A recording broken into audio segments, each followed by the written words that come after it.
Welcome to the Spirited Agent Podcast. We're pouring wisdom and sipping success one episode at a time.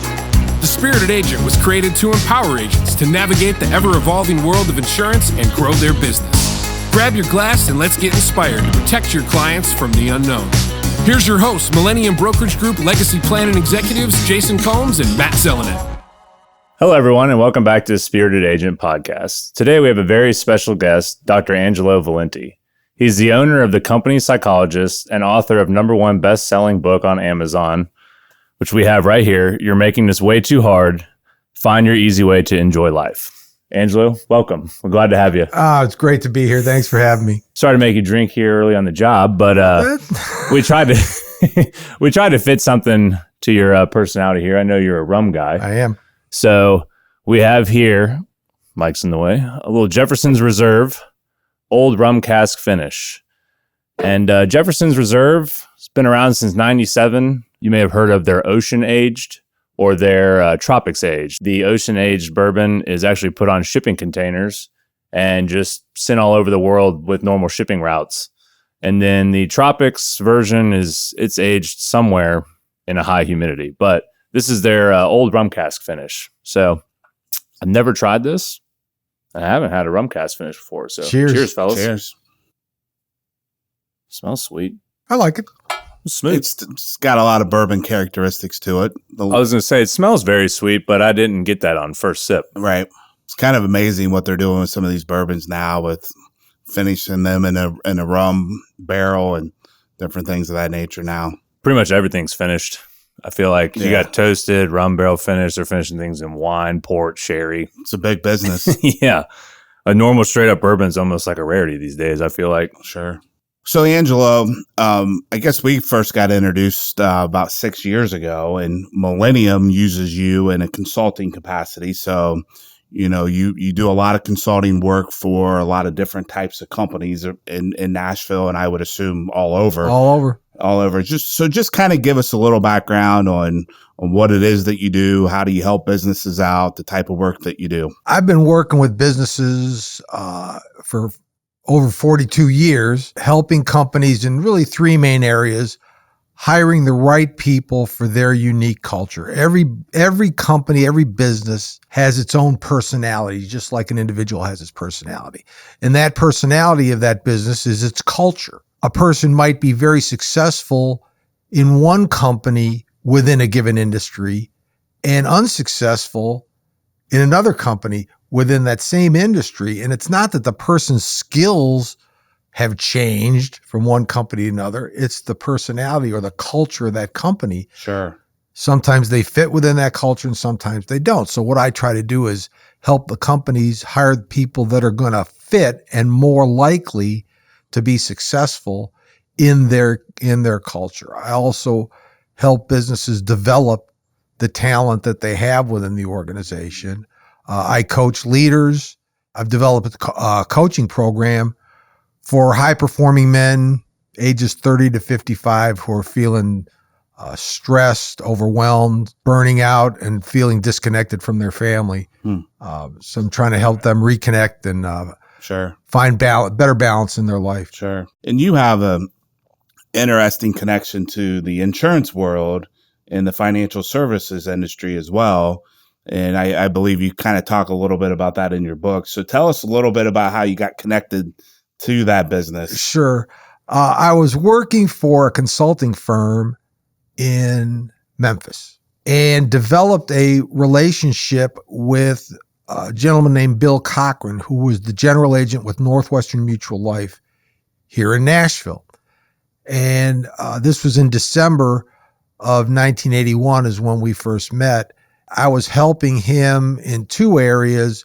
One, selecting agents to sell whole life insurance, and also working with his leadership team to build his agency, which he had offices in Nashville, Knoxville, Kingsport, Florence, Alabama, and Huntsville, Alabama. Sure. So, and Chattanooga, I should mention that too. So he had a big agency. And at that time, before technology took over, agents were selling face-to-face and had to develop a personal relationship with their potential clients, selling whole life insurance is not easy. It's a product for which there is high need and low demand. Everybody needs it. Nobody wants to talk about it, right? Insurance is not really a tangible product. Right. We've kind of touched on that before, so it's a little bit of a tough sell. Everybody wants the insurance. They just don't want to pay for it. Right. Yeah. Right. That's the tricky part. Right. I began working with him. He convinced me to move to Nashville and set up my own consulting practice. And he was kind enough to give me an office within his suite of offices. And I worked with him until he retired in 2000. And many of the agents that I interviewed in 1982, 83, 84 are still with that agency. Still selling insurance. That was kind of my start into my own consulting practice. Sure. He was my first client, and I'm eternally grateful to him. God rest his soul. Could you walk us through kind of how you do that process that you just described with him? So do you meet, I'm guessing that you meet with the company first, right, learn the goals, yes, and then transition into the hiring and finding the right candidate for the job. Well, yes, I meet with the leaders of the organization first because they drive the culture. They set the tone, and they will tend to have a certain style or type of individual who tends to be successful in that organization. So I got to learn what their values are, what their goals are, what they're trying to accomplish, what they're looking for. I'll talk with people who are already successful in that business and try to identify what some of the characteristics of that individual or those individuals are, to develop kind of a benchmark for what I'm looking for when I'm going to interview or test candidates. You talked about how you kind of got yourself to Nashville. How did you get connected with Bill Zelnick and Millennium Brokerage? I got connected with Bill through golf. He was good friends with a gentleman named Bill Evans. I was playing in a group that Bill Evans organized on Saturday morning called the Glory Group, where we had 3 or 4 foursomes. We'd go out and we'd throw $20 into the pot and play around the golf, and then divvy up the money at the end and have breakfast and a little camaraderie. And Bill, when he joined Richland, became part of that group. Mm-hmm. He and I just kind of hit it off and have been very good friends ever since then. I've gotten, over the years, built a lot of my client relationships through golf. Sure. So you talk about, go back to the early 80s when you moved here to Nashville, you're working with a lot. You're understanding the culture of an agency and what makes a good salesperson. How do you feel the sales process for insurance in the insurance profession, financial services, has changed in the last 40 years? Everything's changed a lot in the last 40 years, except people. Oh. People haven't changed in 5,000 years. Motivations, when you get right down to it, are the same. What's changed is the amount of distractions that people are faced with. Interesting. And I think it's easy to get caught up in the distractions and lose sight of what some of the really important things are. So for example, 40 years ago, the option of buying life insurance but while sitting in your den on your computer didn't exist. Right. So you'd had to build a personal relationship with your clients. And I think on the one hand, it was more difficult to develop that relationship. But on the other hand, I think it built a stronger connection with your clients. Sure. So I think people in today's world, if you can find a way to build that personal connection, they're going to be more loyal to you than somebody who's just shopping for price over the internet. I would say the internet has made shopping, price shopping for any product, really. Insurance is still kind of harder to price shop on the internet, but we still see that today, where you can quote one product here and quote another product here, quote the same product both places. Sure. And then you still kind of have to call the agent, but at least you know what agent B was offering when you call agent A. And so, you're saying 40 years ago when you committed to go see an agent, you're kind of like, well, I'm not going to spend my time going somewhere else if I like this guy. Right. If I like this guy, you said the key Right there, you nailed it, right? It's the personal relationship. You've got to feel like, especially when you're talking about somebody's money, and it's not even their money, it's their money after they're dead for life insurance, right? So it's the family's going to get the money. So what do people care about?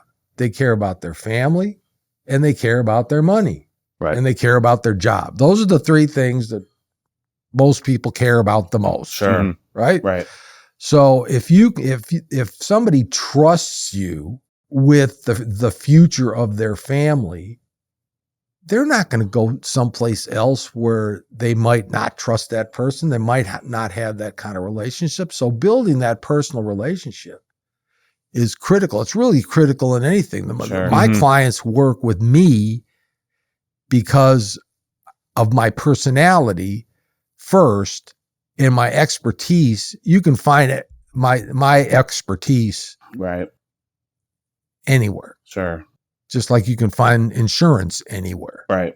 At the core, most people want to purchase or work with somebody they trust. And the internet, will always, and it'll keep evolving. We'll always be able to purchase things online from now on and shop. But at the end of the day, even if you're looking online, there's still going to be some form of human interaction, whether it's customer service on the back end. If you purchase something on Amazon, you may eventually at some point have to talk to somebody. You used Amazon as an example.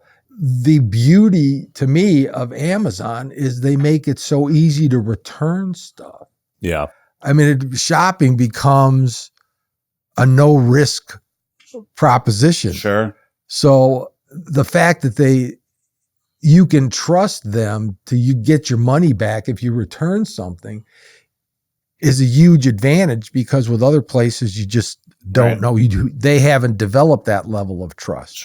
One of the things that I mentioned in the book is what a person is today is the result, the end product of all of the decisions that they've made and the quality of the relationships that they have. If you have a life that's filled with high quality relationships, people that you like and you respect and you trust, you're way ahead of the game. You're ahead of 99% of the people. Let's get into the book a little bit. Why'd you put it out?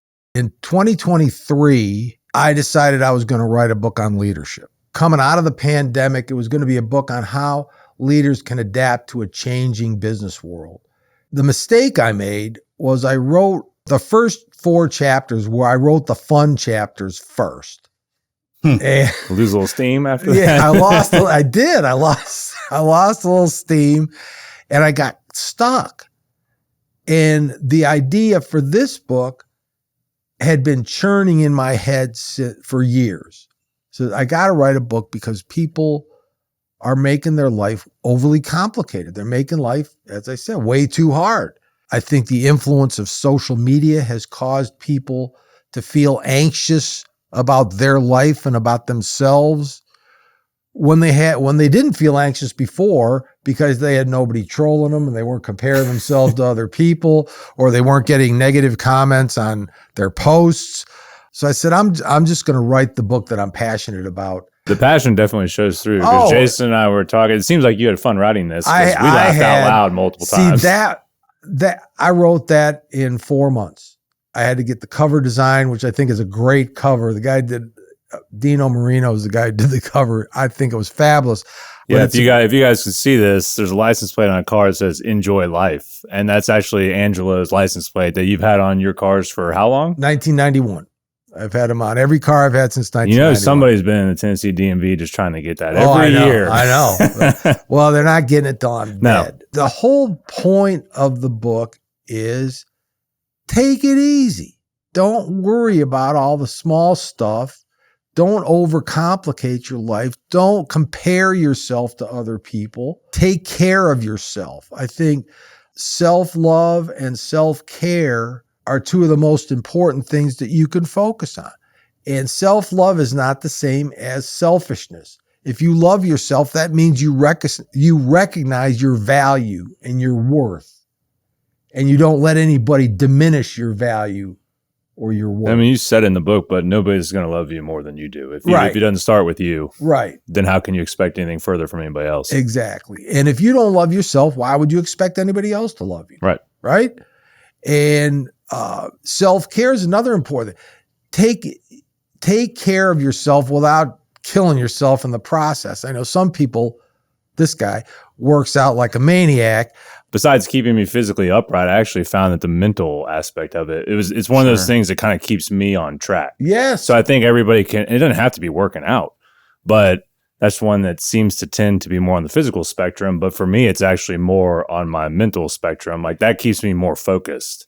Well, definitely there's physical side effects to it, but right. But some people prefer to do yoga. Right. Or read a book. Or some people prefer to read a book, or some people prefer to meditate.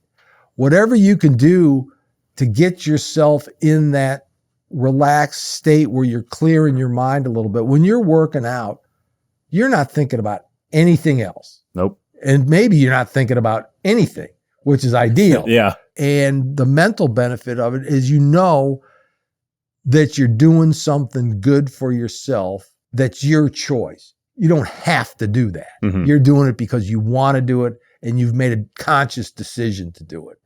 And it becomes a habit and you start to miss it. Right. If you don't do it. I was just about to say, if I have to, if I go on a work trip or something, or we're out of town and I always say I'm going to work out when I'm on vacation or something, but I don't. Nobody does. But I miss it. Or right. if something happens in a normal work week where I have to miss 2 days of just doing something physical at the gym, I'm like, oh, okay, I gotta reset here. Right. I have to go back the next day. I don't care if I have to cancel something. Yeah. I've got to get back in there. It's a mental reset for me. One of the things in your book, you talk about, taking some time to really analyze what it is you enjoy. Right. And I don't think people do that. Right. Like, I think they feel like they do things because maybe they add it, but I don't think they really truly, step back and say, what is it in life that I really enjoy? So you talk about taking a walk. That's one thing I personally really enjoy, being out in nature, and maybe it's not even walking. Maybe it's just getting out in nature and just sitting for 10 minutes. Oh, sure. Self-reflecting. So talk a little bit about how important that is for people just to really figure out what they like. Well, I think what's happened with so many people is, again, I mentioned social media. They're taking a look at their social media feeds, whatever that feed might be, and they see other people's scripted, fake, rehearsed posts that they think they're comparing themselves to that. And you can't win in that comparison because you don't know how many takes they went through to get that look. So they're looking at what other people are finding enjoyable or what other people say are important instead of looking within themselves to what they really enjoy. So it's important to come to your own realization of what you enjoy. Sure. I'll tell you a story. I interviewed somebody one time. During the interview, I always said, what do you like to do in your free time? Because I'm interested in what they're interested in. And most of the answers you get are, I watch sports, or I work out, or I'm into gardening, or what. And this guy said, I collect animal tracks. And I said, what do you mean you collect animal tracks? And he said, well, I go out in the woods. When I see an animal track that I take a bucket of like plaster and a trowel. And when I see an animal track that I haven't gotten in my collection, I'll make a plaster cast of it and I'll take it back and I'll put it in my collection. I thought that was the funniest thing I'd ever heard in my life. And I'm trying to contain myself from laughing. But when I reflected on that later on, I said, here's a guy who's doing something that he really loves and he really doesn't care what anybody else thinks about it because he loves it. And he's passionate about it. And God bless him for it. You say self-improvement is overrated. Yeah. You talk a lot about these other books that were written. Talk a little bit about that thought process. Well, I really did not set out to write a self-improvement book. Dale Carnegie wrote How to Win Friends and Influence People in the 1930s. And I don't think anybody's written a better one since. So my book, I call a self-acceptance book. Mm-hmm. I'm telling you, you're okay just the way you are. The essence of finding your easy way to enjoy life is to learn to accept yourself. And if you learn to accept yourself, it's very easy to learn to accept others the way they are. You know, I have a section in there about relationships. I think the secret to a good relationship, whether it be a romantic relationship or whether it even be a friendship relationship, is to accept people's quirks. Because everybody has quirks. Everybody has little idiosyncrasies that make them unique. And you can either fight those quirks and they can drive you crazy, or you can accept the person the way they are and learn to work around those quirks or even find them endearing. And you've got a chance for a good relationship. And can I tell the story about when I met my second wife, my late wife, Ginger? When we started to get serious, I made a list of everything I could think of that was wrong with me. And some of that came from my first wife. In fact, a significant amount of it came from my first wife. But some of it came from me too. And I agreed with everything on the list. And this is it. You know, I said, this is what you're getting yourself into if we're going to have a relationship. And she said, I can live with that. So we ended up getting married and we bought a house together. 6 months after we're married and moved into this house, I come home from work. She said, the switch in the guest bathroom isn't working. Can you fix it? And I said, no. And she said, what do you mean no? I said, no, it's on the list. And she said, what list? I said, the list I gave you when we started dating. Number 7 is I don't do home repair or improvement projects. She said, I thought you were kidding.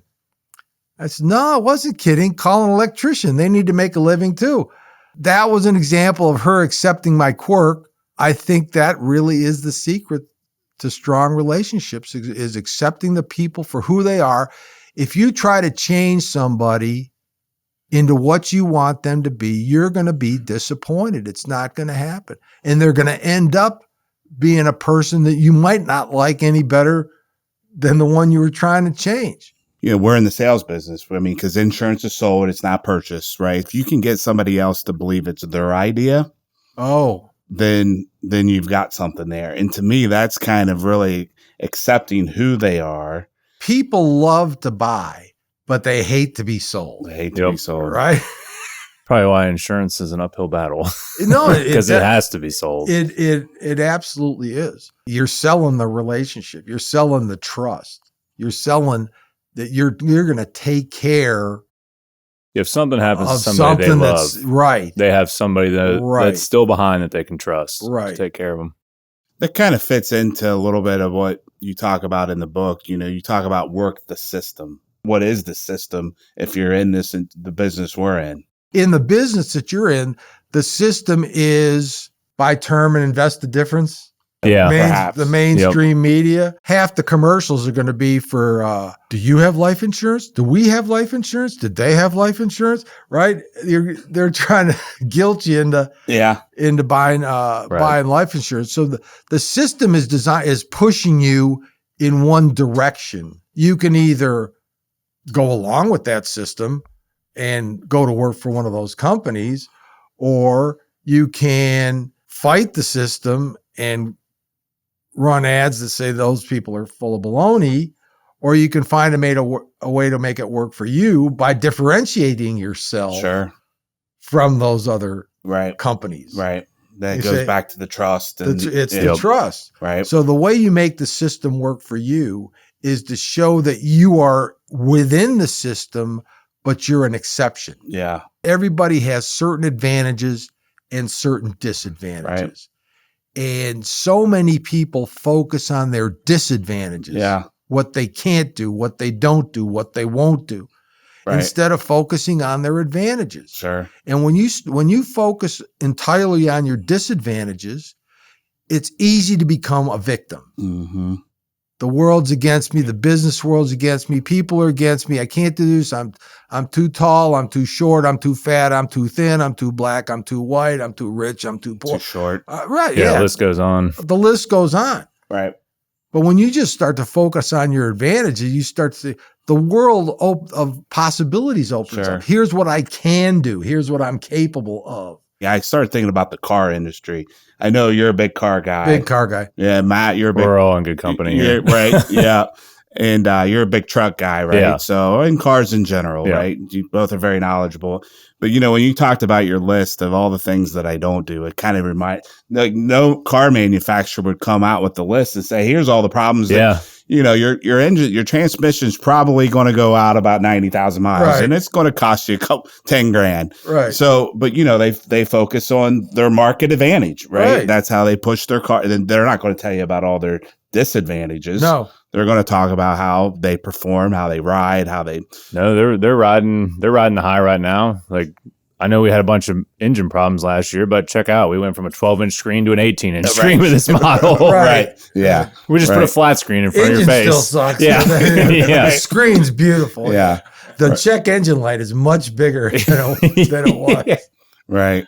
So one of the things that I got from your book, and I'm I just kind of transitioned in my life to thinking more like this. You say in your book, the secret of getting ahead in life is to get started. The number of distractions that you're faced with can be paralyzing. There's a very old saying that a journey of 1,000 miles begins with the first step, but it's really true. Just do something. One of the characteristics that I look for in a leader, if I'm interviewing somebody for a senior level role within a company, is a bias toward action, right? Right. Somebody who's willing to make a decision, willing to take action. And if you sit around waiting for the perfect opportunity, Right. the perfect opportunity never comes. Mm-hmm.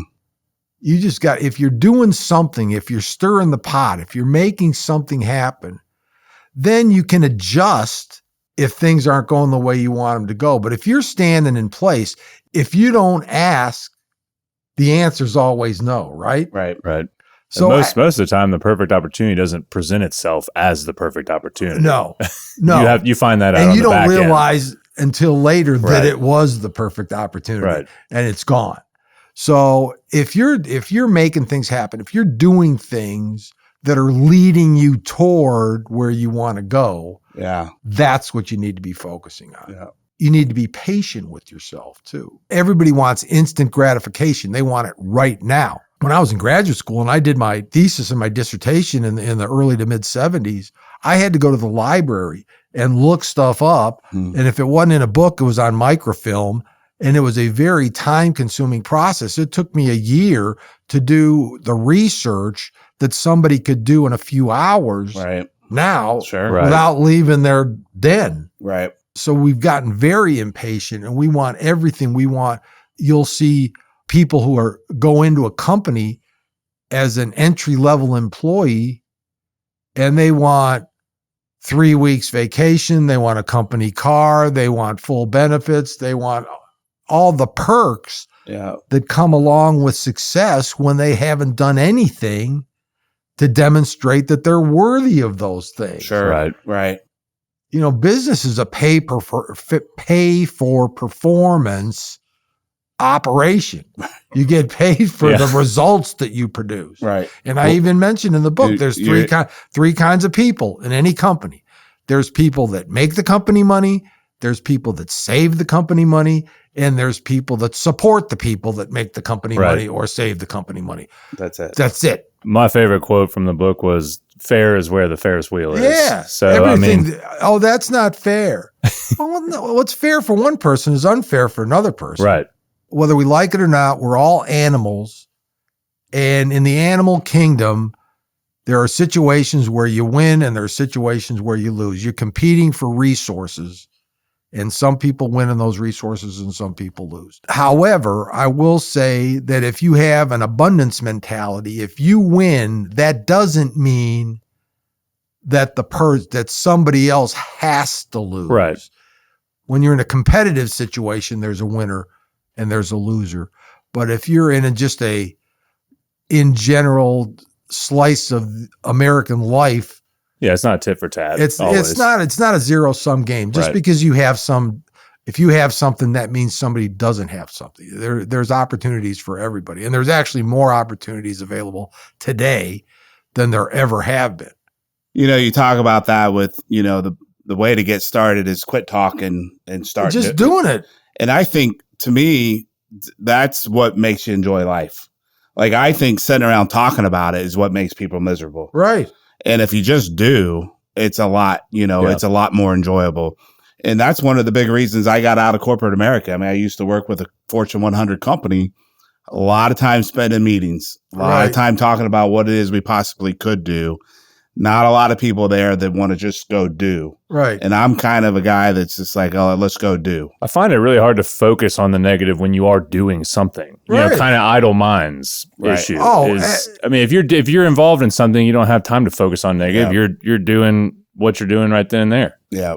Life is about the journey. It's about the challenge. And sometimes it's about the struggle. Right. But if there's no challenge and there's no journey and there's no struggle, then there's no destination that makes it all worthwhile. Right.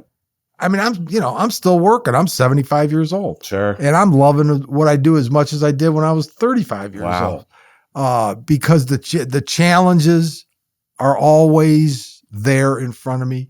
In consulting, you get to learn a little bit about a lot of different businesses, which is kind of cool because there are so many businesses out there that people never even think about that are huge businesses doing pretty cool things. One of my biggest clients is they manufacture connectors. Okay. And you think, what do you think? What's a connector? Well, they have an aerospace division where you connect airplane parts to other parts. They have an automotive division. You do know how many connectors there are in a car? A ton. And then they have an electronics division where within those cameras and this microphone and anything else you can think of, there's hundreds and thousands of little connectors. Right. And I've been to their factory and they're shooting out millions of tiny little bolts, nuts, other kind of connectors every day. Mm-hmm. But your average person doesn't think for 1 second about a connector. Right. Until a connector breaks. Then you think that's all you can think about is the connector, right? Yeah. But I mean, there's millions of businesses out there like that. The name of our podcast is Spirited Agent. We're here to give ideas, thought process, lend our expertise to help agents sell more insurance products, life insurance, annuities, long-term care, disability. So just with the audience, how can you help agents in the marketplace if they're wanting to get into this business? Maybe they're already in it. They want to do more. How can your expertise help them? Well, there's a couple areas. The first is I can help them fine-tune their habits. And if they're not as successful in what they're doing as they'd like to be, chances are they're self-sabotaging at some point in the process. Sure. So I can help them, coach them up on their processes and on how their mental approach to their business. Right. If they're let self-doubt creeping in, I can work with them on that. Right. If they're just not as efficient with their time as they could be, I can help them with that. If they're not balancing their activities the way they should, I can help them with that. If they're trying to hire people to bring into their agency, if they want to build a bigger agency, I can help them to make sure that the people that they're bringing in are going to work well with them, and they're not going to it's not going to make it more difficult for them to do their job. It's going to make it easier for them to do their job. Right. You have a solid foundation for matching personalities to companies. Sure. Such. I use a combination of standardized assessments and an interview. And the standardized assessments allow me to make an apples to apples comparison between people. So I can develop some benchmarks for what successful people tend to look like on that test. And then I compare it to the candidate and see how close that person matches what we've determined as a success profile. The interview gives me a chance to see what makes that person unique. Their story is not like any story you've ever heard before. Everybody's got their own story to tell. And most people really enjoy it because nobody's ever ask them those kinds of in-depth questions about themselves and actually listen to the answer. And not only listen to the answer, but took notes. They're getting a chance to tell that story maybe for the first time in their life. Right. It's fun for me, and I try to make it fun for them. I don't ask stress questions because I think those are baloney. It's a stressful enough situation for the person. So I try to put the person at ease. And if I can develop a connection with that person, I think they're more likely to be honest with me. Right. You know, and you've tested a lot of the people that work at Millennium. And one thing I have, you know, it's great on the front end, right? But I think it's also something that, you know, you can go back and read them 2, 3, 4, 5, 6 years later, and you can learn something about some people that you didn't know before. Or, you know, you've gotten to know that person better over a 3 or 4 year period. You go back, you read your assessment, you read the interview notes, and it kind of starts to make more sense for you as time goes on. And so I found it to be very helpful, you know, the kind of learn from, you know, from the positives and things, but then there's maybe some people that you hired that didn't work out, and you can learn from some of those negatives too. Right.